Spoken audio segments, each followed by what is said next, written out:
Loli anak Nikita Mirzani hapus nama Dedola di akun Instagramnya.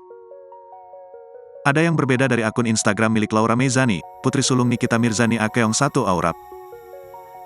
Ia menghapus banyak postingan dan hanya menyisakan 4. 2 diantaranya disertai keterangan.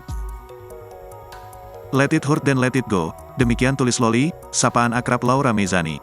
Kemudian pada keterangan lainnya, Loli hanya menulis, refreshing mind. Keterangan yang disampaikan Loli pada postingannya, mungkin tak lepas dari masalahnya dengan sang ibu, Nikita Mirzani. Keduanya bertengkar, bahkan Nikita Mirzani menyetop untuk membiayai sekolah Loli di London, Inggris. Loli kini mengalami kesulitan finansial, ia tak bisa membayar uang sekolah. Perubahan lainnya di Instagram Loli, yakni tak lagi menyematkan Dedola di belakang nama akunnya.